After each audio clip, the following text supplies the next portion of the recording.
Hey guys, it's Hink here. So today we're going to be talking about one of my hot takes and arguably one of my hottest takes, in that you don't need rest days, but I actually have clinical medical evidence to back up why you don't need rest days. So stick with me and let's go through it today. For a long time, I've said I don't believe that rest days are necessary, especially the way I do PE. But I was going through the Peyronies disease research for my most recent video about like what is the optimum duration or how long do you need to do PE per day. And I kept coming around across a similar theme of basically the stretch stimulus actually leading to the release of something that's called matrix metalloproteinase, or MMP. What this is, guys, is it's something that basically remodels different tissues, including basically the extracellular matrix, or basically the network of the actual collagen fibers. Guys, why do we care about collagen in the first place? Well, guys, collagen is the rate limiting step of penile enlargement, because it's that thick fibrous tunica that you have to stretch and you have to get that to expand. Otherwise, guys, you're literally just filling up essentially a balloon with water, okay?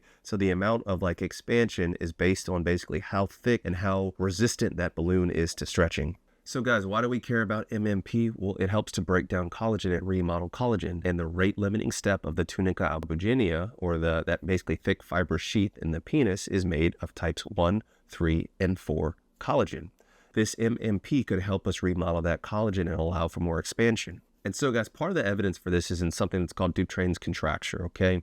And that's when you get like this thick fibrous sheath that can develop along the tendons of your hands, and it can leave people deformed. And they basically started doing tension experiments on these patients with Dupuytren's contractures. And what they found, when you have that increased stretch signal, it actually led to increases in matrix metalloproteinases, or MMP. And that was in turn helping to relax those tendons and allow for more expansion and allow for people to have more relief. And guys, this was also seen in this study here, looking at Dupuytren's contracture once more in an in vitro study, where it once again showed that there was a clear correlation between the amount of load that was applied on the tissue and the amount of MMP that was released.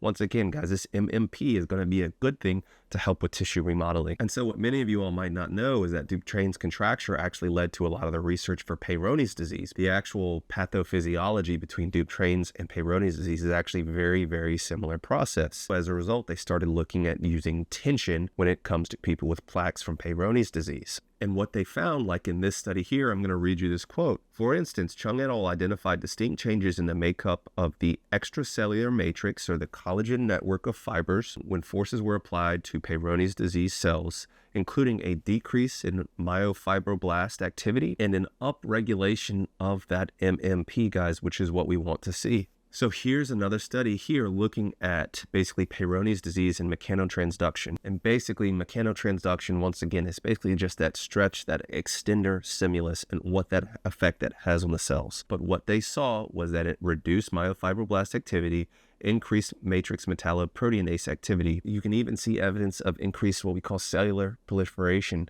So here we have very clear evidence in Peyronies disease that actual extender is actually creating that tension that is going to release things like matrix metalloproteinase, guys. That's why that curve that you see in people with Peyronies disease, that's part of the reason why it gets corrected, because of that stretch stimulus. Now, what is missing from these studies, guys, is they don't talk about rest days, okay? Now, I'm going to make a part 2 of this video actually going through the literature that I can find looking at extenders and different penile enlargement techniques, and actually what their different regimens are, and compare them all. So guys, if you haven't subscribed, you're watching my videos, guys, just subscribe. You're going to learn a lot, and I'm going to try to make it fun and entertaining.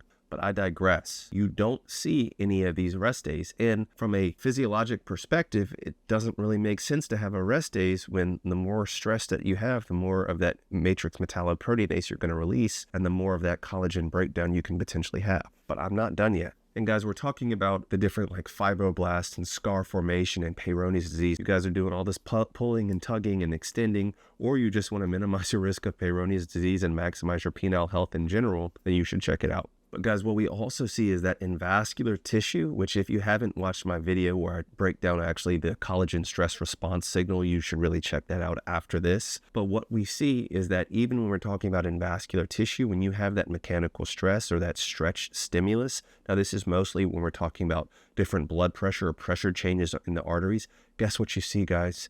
Increases in matrix metalloproteinase, especially MMP2. So you see it there as well. And guys, this is what kind of put the icing on the cake for me. You all know that I think that a lot of people are kind of barking up the wrong tree with the actual mechanism for penile enlargement. It's, in my opinion, very clear, and the evidence, even in urologists, point very clearly to the similarities between the dissection or the dilation of the actual tunica albuginea in the penis, which leads to actual penile enlargement in things like megalophallus, which is actually a medical condition. If you haven't seen my video, check it out. But I digress, and so I've said that what we need to model, or at least to consider, the aortic aneurysm theory, okay, which an aortic aneurysm is basically just a dilation of aorta. You don't want it to happen, guys, but we do want to mimic that when we're talking about actual penile enlargement of the tunica. Now, here's a paper that, guys, guess what it shows is that when you have an aortic aneurysm, guess what's increased?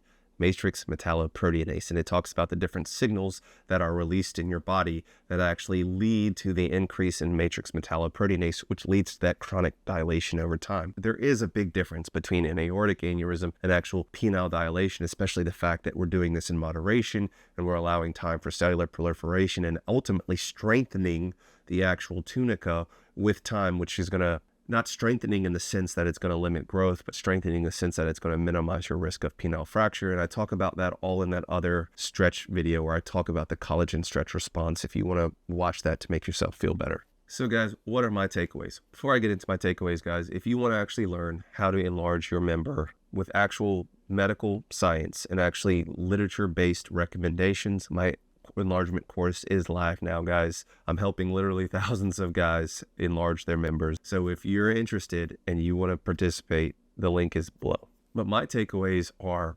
basically, the more tension you have and the more exposure to that tension, the more you're going to increase your MMP. Now, I just made a video talking about how it doesn't really seem to be a big difference between like wearing an extender for 30 minutes and wearing an extender for 3 hours as far as the actual results that you're going to get. So I'm kind of talking out both sides of my mouth here. We have the evidence that we have here, and there is a lot of nuance to this. In my personal opinion, I think it makes sense that we have that stretch signal every day to help break down that collagen and help remodel the tunica, ultimately leading to enlargement. And a big argument is that you can either overwork the tissue, and I don't want to misquote people or paraphrase incorrectly, but you can either overwork the tissue, or if you just continue that stretch stimulus, you're going to actually like strengthen the tissue to the point where it doesn't stretch over time. And that's why like decon breaks are needed. Now, once again, guys, I'm not saying that's wrong. And I've had kind of unofficial decon breaks, but ultimately, I don't believe a decon break is necessary. I think the keys are going to be for basically shorter regimens. So less than an hour of PE essentially every day, and doing it every day is what's going to lead to the best goals. So in my opinion, guys, the medical evidence points to the fact that you don't really need a rest days, and that's based on the increase in the matrix metalloproteinase that you get from that stretch stimulus. I want to know what you guys think, and especially if any of you guys have tried going 7 days a week versus tried doing like 2 days on and 1 day off, or whatever your experience has been, and what you think is best. Remember, there's nothing wrong with self-improvement, but you are enough just as you are. Catch you guys on the next one. Peace and love. If you need to reach me at patreon.com/DocHink. You can join me at r/Hink if you want to engage in conversations on Reddit. And Callie does amazing work, guys. If you want to support him, buy him a coffee. He'll put the link on the description. Every purchase comes with 26K wallpapers for you guys to have. Appreciate you guys watching. Peace and love, guys.